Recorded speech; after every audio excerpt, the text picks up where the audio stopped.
à l'ouest des États-Unis. Là-bas, un jour, ce qu'il avait vu en vision eut lieu. Il était parti, comme il chassait toujours, il est sorti. Il était là, le temps priait, il passait le temps à prier. Tout d'un coup, l'événement arrive. Il voit comme un point qui venait. Il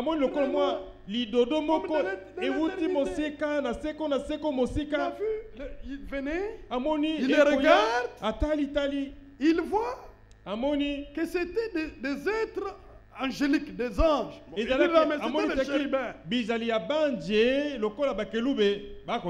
sont venus, ce sont leurs cheveux qui ont constitué la nuée. Les ailes. Lorsqu'on voit les ailes, ce sont des chérubins.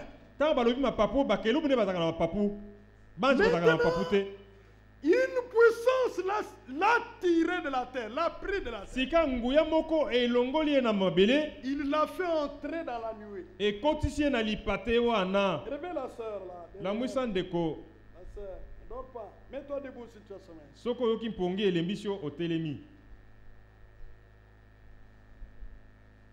Alors, on l'a pris. Il est entré dans la constellation.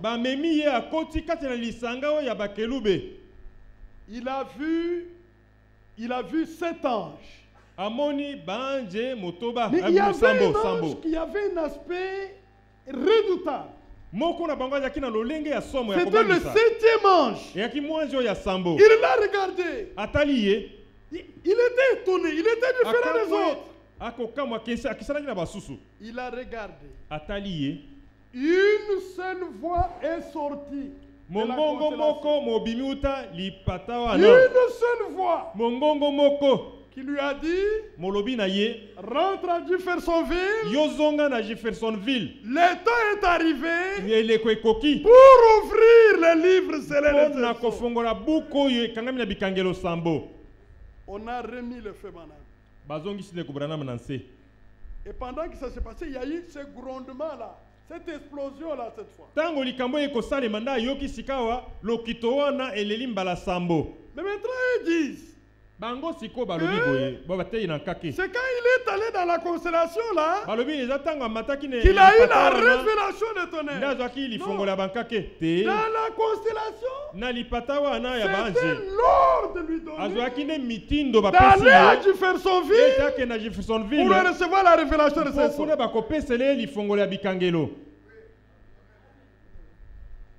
Est-ce que c'est clair? Il est rentré. Les sons n'étaient pas encore ouverts. Parce que la promesse lui dit qu'il ouvrirait. La nuée là s'est éloignée. La nuée s'était formée dans un endroit où il n'y a pas d'humidité. Où un nuage ne peut pas se former. On a pris des photos. On a pris des photos. On a donné aux spécialistes américains. Ils ont dit, c'est un événement surnaturel.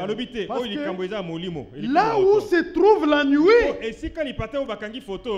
comme il n'y a pas d'humidité, aucun nuage ne peut se former. Maintenant, quand on a pris la photo, on a publié dans les magazines, Life et autres.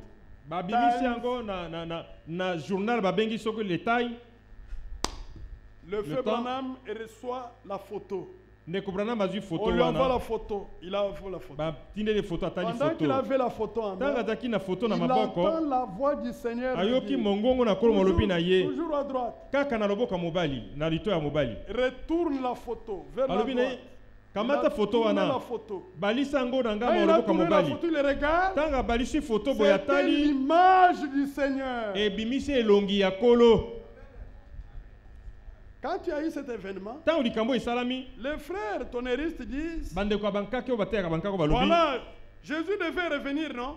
Ah, Kashomoni, wana Yesu voilà, son visage est là. Il est déjà revenu. Non. Parce que regardez. Après cet événement, il y a eu la révélation de cette sceau. Le frère Branham a prêché une prédication intitulée Le lever du soleil. Dans cette prédication, il montre que la manifestation du Seigneur dans la nuée là, il n'y était pas comme époux. Parce que quand il vient prendre l'épouse, il est l'époux de Dieu. Mais là, il n'était pas comme époux. Il était comme juge suprême. Il est venu prononcer les sentences, les paroles par lesquelles cette génération sera jugée. Il n'est pas époux qui est venu chercher l'épouse. Il est le juge suprême qui vient prononcer les sentences et révéler la parole sur base de laquelle la génération ici sera jugée. C'est vraiment clair. Où est la révélation des tonnerres? Le premier tonnerre a dit quoi? Le deuxième a dit quoi? Si vous avez posé la question, il n'y a pas de réponse. Bon alors, dis-moi, le premier tonnerre a dit quoi? Et le deuxième? Et le troisième? Et le quatrième? Et le cinquième? Et le sixième? Et le septième? Oh, c'est tous les messages. Bah, tous les messages quand même. Si les frères peuvent se repentir et revenir, Dieu le bénira.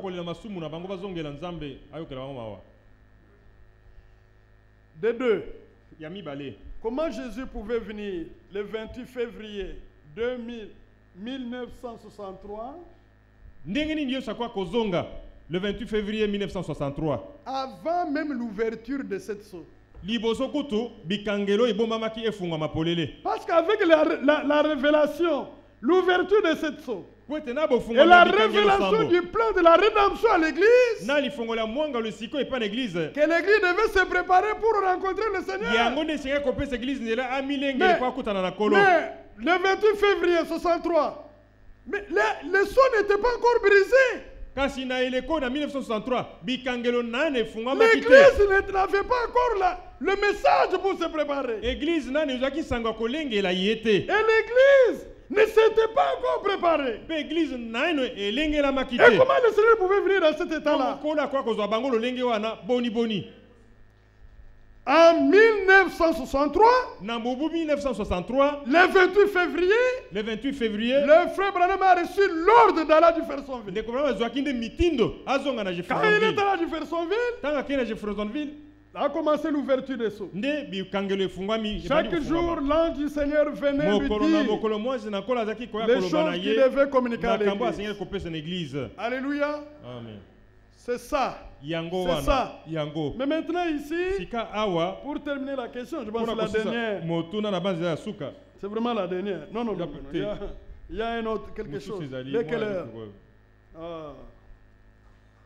Bon. Vous êtes là? Apocalypse 10? Vous voyez? Il est venu avec un livre ouvert. Le 28 février 63, le 28 février 1963, le livre n'était pas encore ouvert. Est-ce que c'est clair? Le livre a été ouvert après le 28 février 63. le 28 février 1963. Mais ici, le livre était déjà ouvert. L'événement de tonnerre a eu lieu après l'ouverture de cette sceau. Mais quand? La Bible va le déterminer. Maintenant, il posait son pied droit sur la mer et son pied gauche sur la terre. Et l'ange là, criait d'une voix forte, comme il rugit un lion. Quand il criait, les saints tonnerres firent entendre leur voix. Amen. Mais tout se trouve dans la révélation de l'ange. L'ange a mis un pied sur la mer et un autre sur la terre. Le Seigneur a dit à Josué, tout lieu,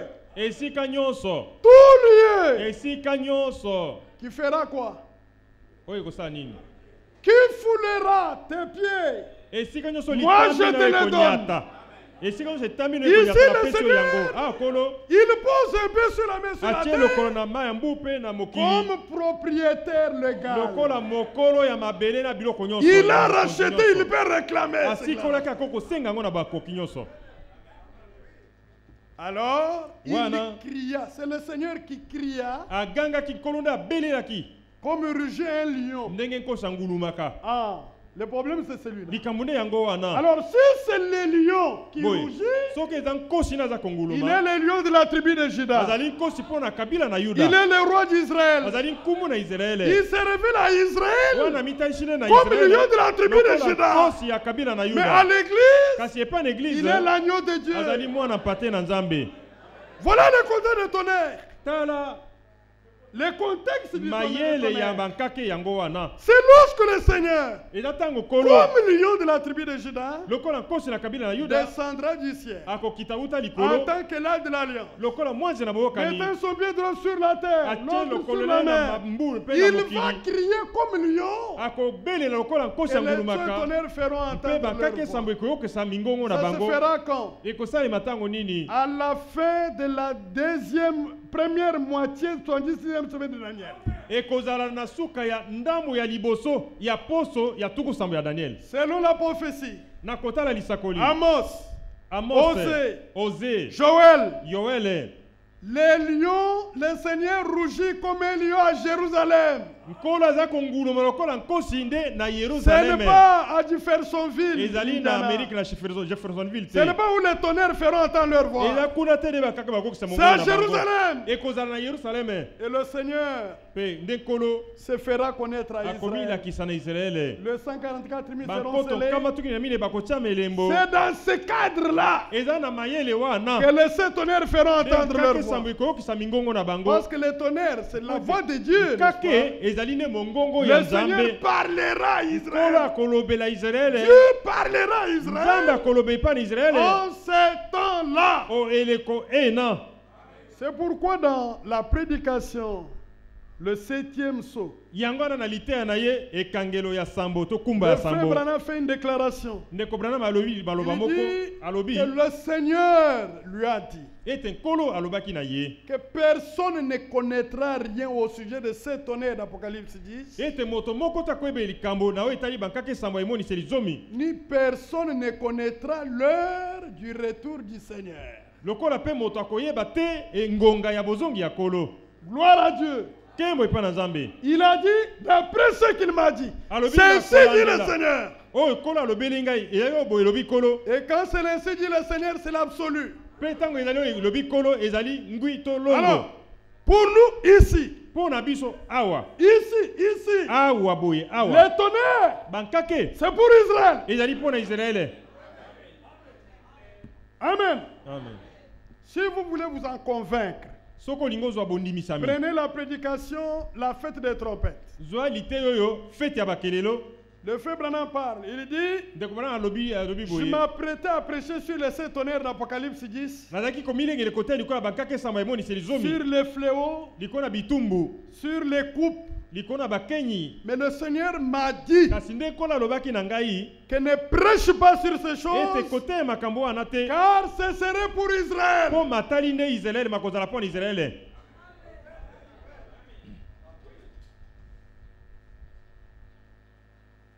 C'est clair. Alors, mais maintenant, est-ce que le diable ne tremble-t-il pas? Nous sommes très forts parce que nous avons l'écriture et le plan de Dieu. Oui. C'est de ça qu'il s'agit. Yangonde.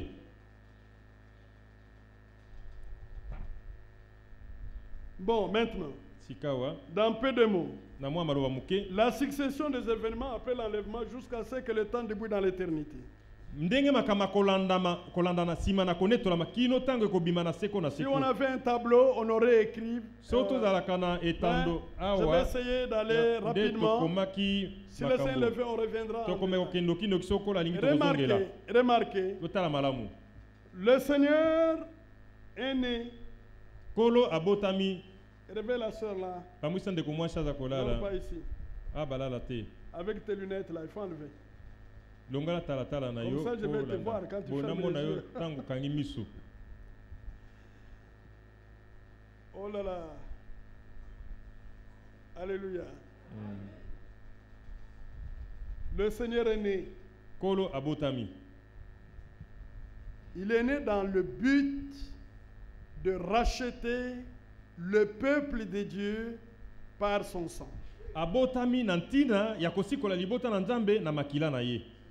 Là, nous disons Amen. Il avait une responsabilité dans la vie. Il a vu le peuple de Dieu venir dans ce monde, lié par Satan jusqu'aux dents, esclave, dominé par la puissance du mal. Et tous étaient embarqués dans le train du monde. Mais dans l'éternité, il y avait une résolution de Dieu. Quelle est cette résolution? Que ceux qui étaient en moi, qui sont sortis, sont marchés dans le monde, que eux puissent retourner en moi. Amen. Qui n'était pas lié? Esclave du vin, esclave de la bière, esclave de prostitution, esclave de la magie, de la sorcellerie, esclave de cupidité. Ce peuple était là, connu de Dieu avant la fondation. Mais il faut que ce peuple revienne, parce qu'ils doivent posséder la gloire. Leur père a une grande gloire. Mais là, ils sont sous l'opprobre. Qui est l'auteur? C'est le diable. Qui est responsable? C'est Adam. Amen. C'était Adam qui a désobéi. Et les enfants de Dieu sont devenus esclaves. Il devait retourner à Dieu libéré. Quel est le prix à donner? Il faut que la vie de Dieu soit donnée. Comment Dieu va-t-il donner ça? Dieu a pris un corps de chair. Et dans ce corps de chair, il y a eu le sang du vin. La vie de toute chair est dans le sang. Alors la vie de Dieu était dans le sang de Christ. Alors pour libérer le sang, il faut que celui qui porte le sang soit mis à mort. C'est pourquoi, à Gethsémane, c'est l'âme de Christ qui a souffert. Parce que vous voyez lié dans la boisson, dans la prostitution. Dieu vous voulait libre. Dieu vous voulait croyant. Alors, le prix devait être payé. La vie devait être libérée. Et on l'a attaché à la croix. Là, la vie est sortie. Christ a été frappé. La vie de Dieu est sortie du sang de Christ. Les jours de Pentecôte, la vie était disponible. Alors, pour que vous puissiez la voir, il faut un message de grâce. Et le message dit, Venez à moi, vous qui êtes fatigué. Moi, je vous donnerai du repos. C'est dans ce but qu'il est né. Il a versé le sang. Il a libéré la vie. C'est lui qui vient à la fois. Cesse d'être esclave. Esclave de la prostitution. Esclave de l'ivrognerie. Esclave de l'incrédulité. Il n'est plus esclave. Il est libéré. Car si le Fils vous a franchi, vous serez réellement libre. Mais quand il est né, il était envoyé premièrement à Israël. Il a dit à ses disciples, n'allez pas vers les gentils. Allez dans des maisons, des brebis perdus, vers les brebis perdus de la maison d'Israël. Allez là-bas. Les disciples sont allés. Les nations n'étaient pas encore citées. Mais dans le plan, c'était inscrit. Alléluia. Amen. Parce que selon Dieu dans l'Ancien Testament, c'est Israël qui était un peuple. C'est Israël qui avait obtenu miséricorde. Mais un jour, il voit Osée. Il dit, Osée, prophète, va prendre cette femme-là. Cette femme prostituée, elle deviendra ta femme.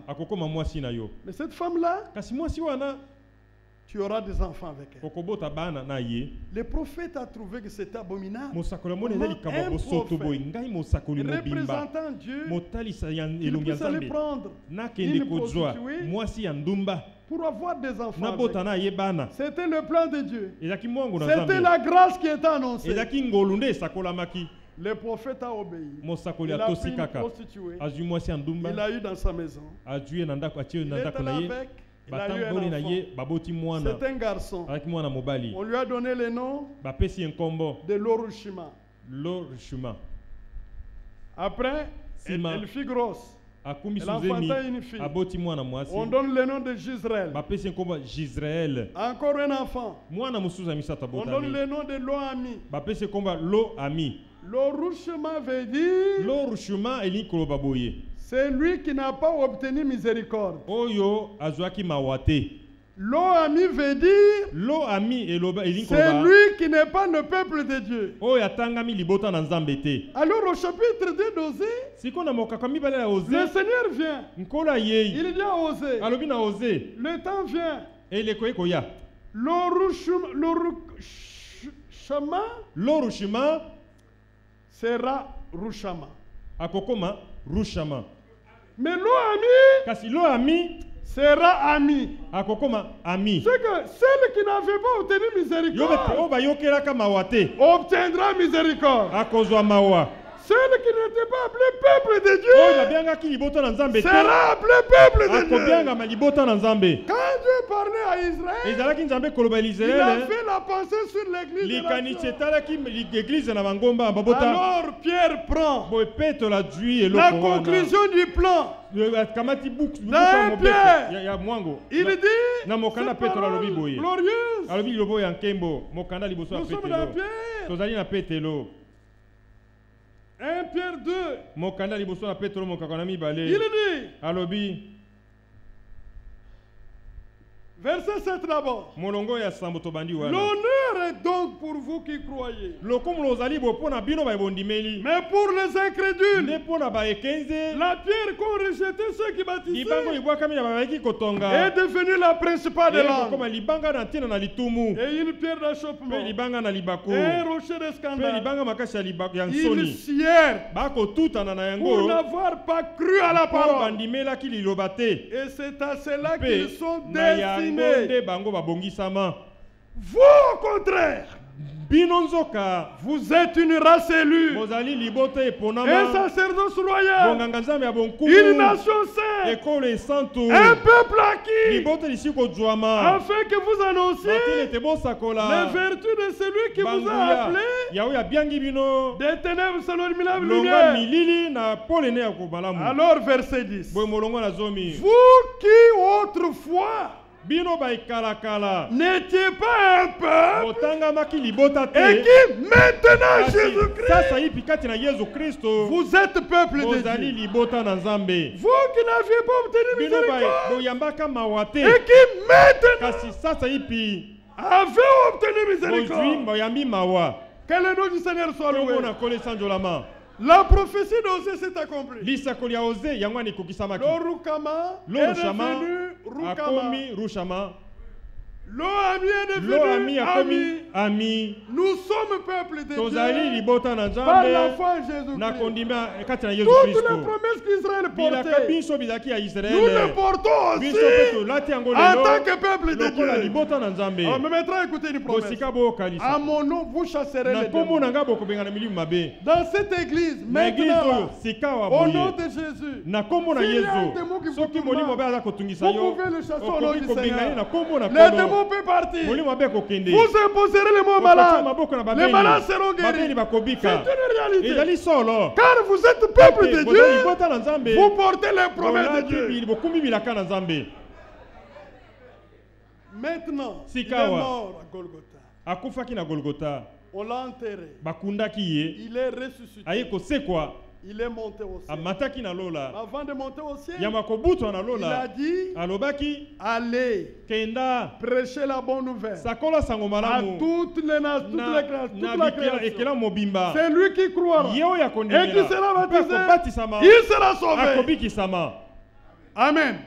Car quiconque invoquera le nom du Seigneur, il sera sauvé. Il est monté dans la gloire. Le jour de Pentecôte, l'église du Nouveau Testament commence. Les jours de Pentecôte. Combien de temps l'église devait-elle faire sur la terre? 2 jours prophétiques. Amen. 2000 ans, selon le comptage de Dieu. 2 jours prophétiques.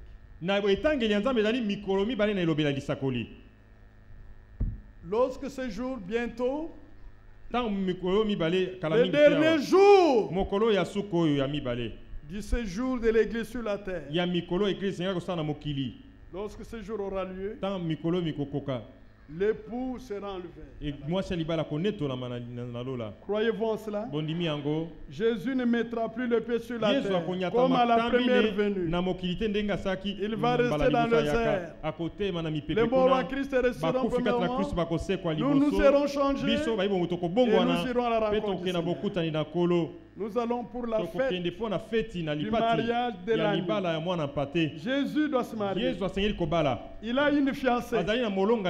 La fiancée est encore sur la terre. Mais lui est au ciel. Il doit se marier. Car il n'est pas bon que l'homme soit seul. Je lui ferai une aile semblable à lui. Il faut que l'église soit rendue semblable à lui pour que le mariage ait lieu. Gloire à Dieu. Alors, il va se marier. Chacun aura sa place. On ne s'improvise pas. La preuve que vous y serez, c'est que l'Esprit de Dieu habite en vous. À ce moment-là, c'est Dieu qui tranche. Personne ne vous dira, allez à l'église. Ah, mais vous venez en retard. Il connaît ceux qui viennent en retard. Il connaît ceux qui viennent à l'église. Il connaît tout. Mais ce jour-là, lui va trancher. Je ne sais pas si nous serons ici à l'église. Ce serait grave. Je m'imagine la réaction de ceux qui verront la disparition et les habits restés dans la salle. Quel sera leur comportement? Je ne sais même pas imaginer. Mais ceux qui ne sont pas venus, demain là vous les verrez venir. Cette affaire, je veux vraiment le raconter à Frère Moïse.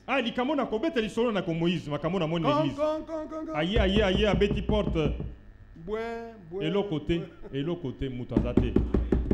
Il n'y a personne ici. Moutazate, awa. Entre.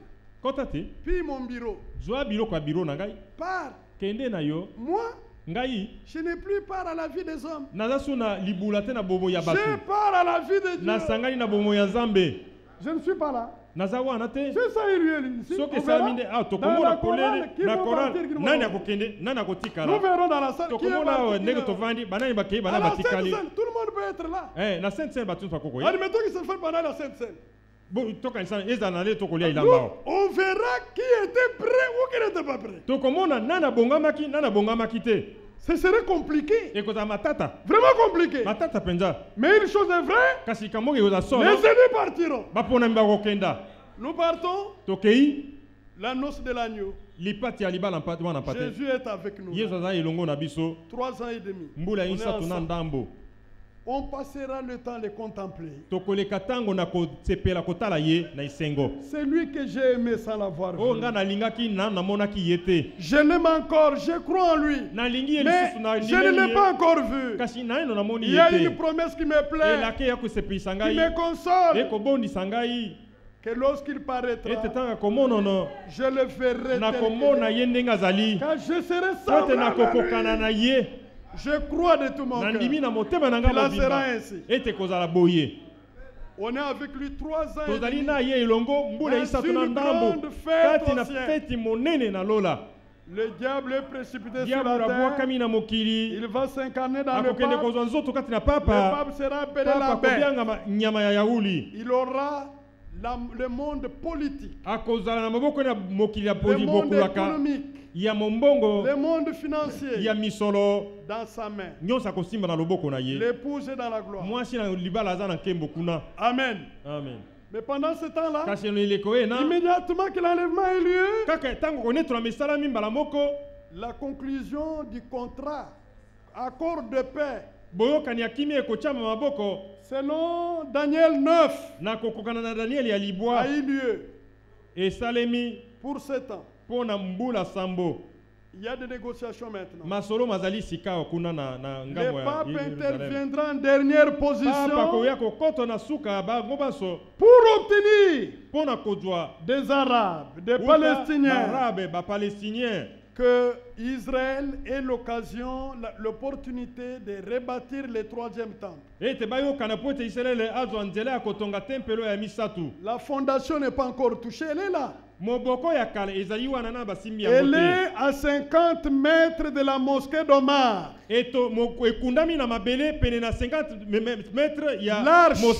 L'arche de l'Alliance est sous les décombres du temple qui était détruit. On ne fera pas une autre arche. Elle est là. Ils vont rebâtir sur le même fondement pendant 3 ans et demi. Nous, on est au ciel. Si les gens veulent leur faire la mal, les 2 témoins, ils vont appeler le jugement sur les hommes. Ils peuvent appeler le feu, ils peuvent appeler des plaies. C'est le ministère de Moïse et d'Élie qui seront en action. Alléluia. Amen. Dès qu'ils terminent la reconstruction du temple, ils vont dédicacer le temple.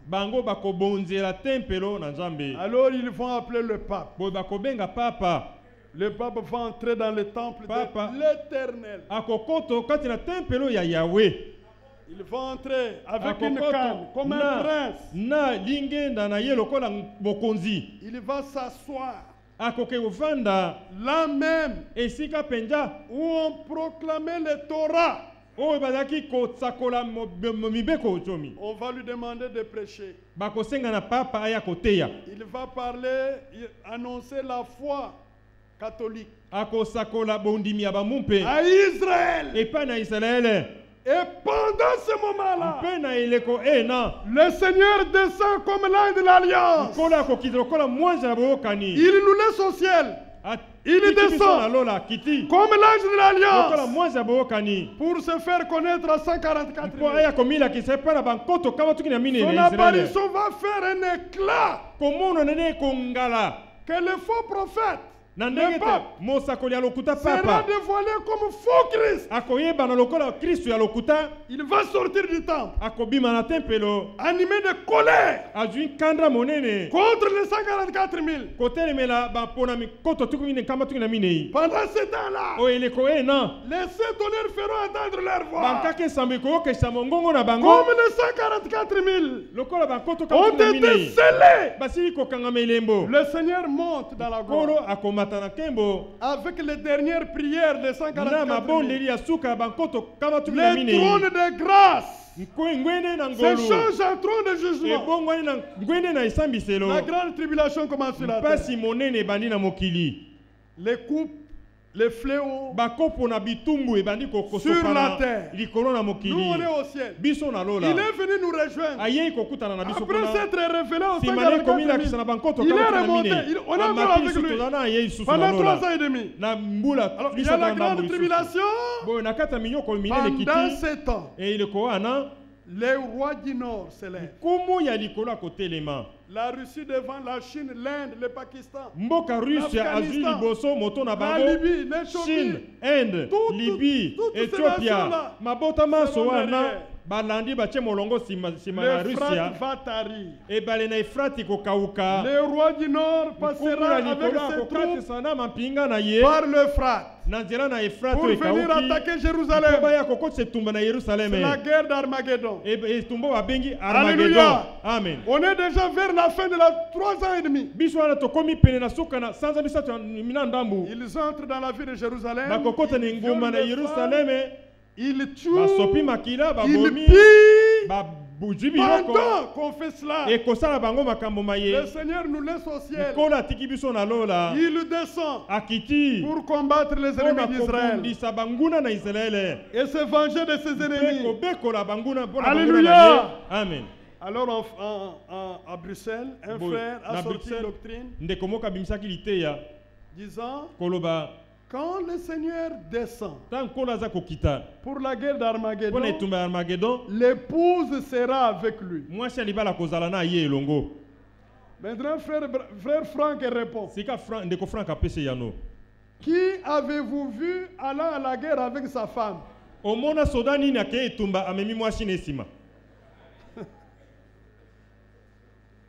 La femme veut vivre en paix. Laissez d'abord que l'époux termine l'affaire. L'épouse est restée là-bas. La fête continue. Est-ce que vous comprenez? Alors, lorsqu'il va détruire les ennemis, il est détruit. La carte d'Israël sera modifiée. Il y a des montagnes qui vont reculer, des vallées qui vont reculer pour préparer la venue du millénium. Alléluia. Amen. Et alors pendant ce temps-là, pour juger Babylone, pour juger les nations, pour le tribunal de Christ, donner les couronnes aux vainqueurs, pour lier Satan et tous les démons, les jeter dans l'abîme. Ça va demander une prolongation de quelques jours. Nous verrons ça en détail. Et après, la nouvelle Jérusalem descend. L'époux sera dedans. Avec l'époux du vin. Elle descend sous forme d'une pyramide. Elle va se poser au-dessus de Jérusalem. Ce serait une grande tente qui va refléter la gloire dans le monde entier. Partout où vous serez dans le monde, vous verrez la gloire de la nouvelle Jérusalem. Mais nous serons là. Alléluia. Amen. nous serons là sur les trônes. Et les 144 000. Et les vierges folles vont revenir à la vie au début du millénium. Parce qu'ils ont accepté le martyre. Ils seront dans le millénium devant les trônes. L'époux sera sur le trône. Alléluia. Amen. Partout sur la terre, il n'y aura plus de guerre. Dites amen. Plus de guerre. Le prince de la paix règne. Il y a la paix partout. Plus de famine. Plus de carnivores. Nous revenons aux conditions de paradis. Est-ce que vous comprenez? Il n'y aura plus parmi les animaux de carnivores. Tous mangeront la paille. Même les hommes mangeront la paille. Les fruits, les feuillages, les légumes, les fruits. Comme dans le jardin d'Éden. C'est la restauration de l'Éden originel. Jésus est le roi de toute la terre. Il est le Seigneur de gloire. Alléluia. Amen. Pendant 1000 ans. Vers la fin, on va relâcher Satan et tous ses démons. Il va encore révolter les gens contre le peuple de Dieu et contre le temple de Dieu. Alors quand il va faire ça, le feu descendra du ciel. Ça va consumer et les rebelles et le diable. Ils seront jetés dans le temps de feu. Alléluia. Amen. C'est la guerre de Gog et Magog. Après cette étape-là, c'est le jugement du trône blanc. Au jugement du trône blanc, l'épouse ne serait pas là. L'épouse jugera le monde avant le millénium. Je sais que ça va vous dépasser, mais au jugement du trône blanc, il n'y a qu'un seul trône, le trône blanc, avec Dieu pour juger. Je vous donnerai le détail. Pas maintenant. On est à la fin maintenant. Et alors à ce moment-là, tous les morts reviennent à la vie. Si vous êtes mort dans l'eau rend. Dans le feu rend. Même en Chine là-bas. Quand Mao est mort, on a pleuré. Qu'est-ce qu'on a fait? On l'a brûlé, on l'a incinéré. On a fait une cérémonie, on a pris sa cendre. On est allé sur la mer. On a répandu cela. Mais le jour-là, l'eau et le feu rendront Mao. Mai na moto itumbaki Mao na mai wa sopaki ebembe na bakozongisa ebembe na batu nyonso bawa nyonso Mobutu, Mitterrand, tout le monde kufa seront devant le Seigneur de gloire. bakozala liboso na nkolo na nkembo Tous rendront compte. bango nyonso bakosamba. Vous le fouillez aujourd'hui, bokokima ye lelo nzambe vous le retrouverez. okokutana na ye na kosambisama. Vous le fouillez-le. Un jour, vous vous trouverez dans sa présence. Cette fois-là, pas pour faire miséricorde. Comme juge. Et vous serez jugé. Sans miséricorde. Alléluia. Amen. Alors, maintenant, là au jugement du trône blanc,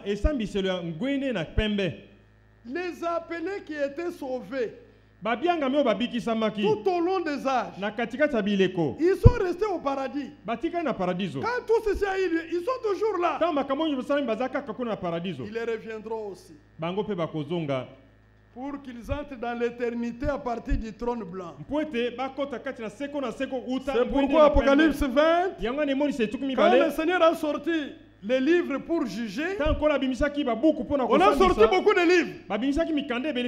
Chacun avait son livre, toutes ses œuvres sont dedans. Mais Et on a sorti aussi les livres de vie. C'est pour ceux qui avaient cru. Ils ont eu la vie éternelle. Pour passer par là. Arriver dans l'éternité. Tous les incroyants. Les magiciens. Les adultères. Les incrédules. Les abominables. Toutes les femmes qui portent l'habillement d'homme, tous ces gens-là, les homosexuels, tous les adultères, ils ont rejeté le salut de Dieu, seront jetés dans les temps de feu. C'est la seconde mort. Amen. Amen. Quand Dieu termine ça, le nouveau cieux et la nouvelle terre, le temps débouche dans l'éternité. Et sur la nouvelle terre, la nouvelle Jérusalem descendra. Il y aura la justice. C'est Dieu éternel. Dieu comme Père éternel. Avec des fils et des filles éternels. Nous sommes dans l'éternité. Plus de Satan. Plus de péché. Plus d'incrédules. C'est seulement la vie éternelle. Que le nom du Seigneur soit loué. Voilà. C'est à quoi Dieu vous appelle. Vous pouvez dire aujourd'hui, si vous entendez sa voix, n'endurcissez pas votre cœur. Donnez-vous au Seigneur. Le monde ici ne vous appartient pas. Ça ne vous appartient pas. Vous perdez le temps. Donnez-vous au Seigneur. Vous êtes en train de perdre le temps dans le plaisir du monde. Celui qui vit dans le plaisir est mort. Donnez votre vie au Seigneur aujourd'hui.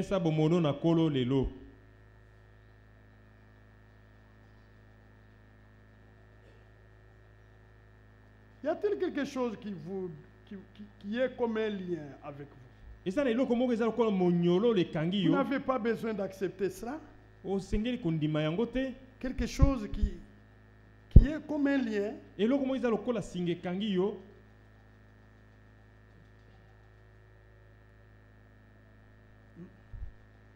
Mais vous pouvez maintenant là accepter votre délivrance. Être sincère avec Dieu. Pourquoi votre cœur est toujours... Pourquoi vous n'avez pas la paix du cœur? Mais pourquoi vous ne pouvez pas attendre que Marie vienne? Mais il y a un mari pour toi que Dieu a choisi. Pourquoi tu veux détruire ta jeunesse avec des plaisirs insensés? Pourquoi? Christ est là, il a donné sa vie. Tu peux être dans ses mains aujourd'hui et croire que tu feras un bel avenir devant toi avec Christ. Pourquoi ne peux-tu pas ouvrir ton cœur, te donner au Seigneur? Vous pensez que ce dévoilement du plan du salut est apporté sans conséquence? Ceux qui n'ont pas entendu ces choses seront jugés moins sévèrement que vous qui avez entendu. Il n'y a de bonheur qu'en Jésus-Christ. Ouvre ton cœur. Nous allons chanter un cantique pour adorer. Nous terminons là pour aujourd'hui.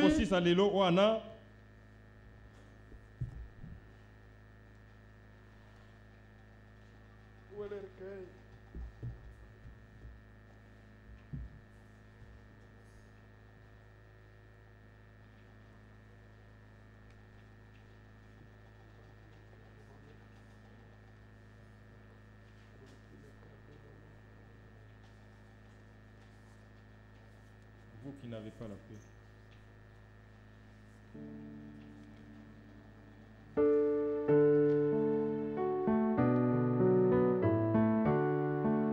Page 7, Cantique 23. Page 7.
Bien-aimé Père Céleste, nous sommes petits.